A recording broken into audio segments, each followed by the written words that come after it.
যুবদল একটা এই বাংলাদেশের স্বাধীনতা সার্বভৌমত্ব রক্ষার মূল একটা শক্তি।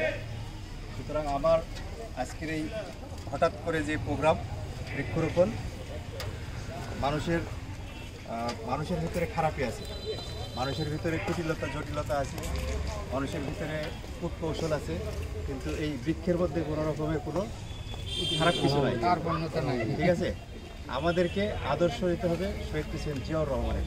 শহীদ প্রেসিডেন্ট জিয়াউর রহমান এই পরিবেশ, বাংলাদেশের ভারসাম্য, জলবায়ু রক্ষার ক্ষেত্রে উনি যেভাবে কাজ করতেন, তারই উত্তরসূরি আমাদের সকলের প্রিয় নেতা প্রেসিডেন্ট তারেক রহমান। উনিও চাই বাংলাদেশের পরিবেশ রক্ষার্থে এই বৃক্ষরোপণ। উনি কিন্তু বিভিন্ন প্রোগ্রামে আমাদেরকে নির্দেশনাও দিয়েছেন। সুতরাং আমরা যে যার অবস্থান থেকে গ্রাম, মহল্লা, পাড়া, ইউনিয়ন, পৌরসভা, ওয়ার্ড সবাই কিন্তু এই কাজ করবো ইনশাআল্লাহ।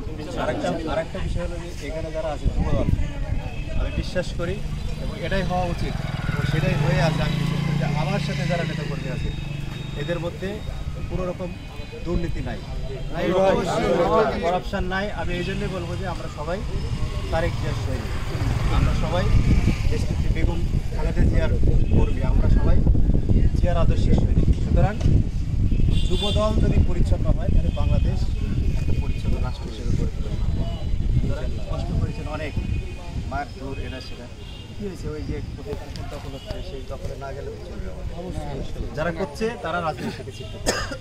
যারা দখলবাজি করবে, টেন্ডারবাজি করবে, যারা শক্তি খাটাবে, তারা সামনের দিনে রাজনীতি থাকতে পারবে না। সুতরাং পরিচ্ছন্নভাবে রাজনীতির অর্থ বুঝে রাজনীতি করতে হবে।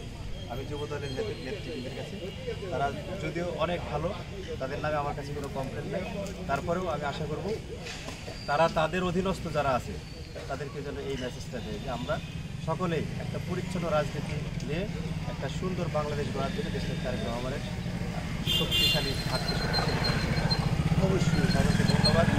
আর আজকে এই অনানুষ্ঠানিক একটা প্রোগ্রামে তোমরা আমার অনেক সুন্দর সহযোগিতা করার জন্য আবারও ধন্যবাদ।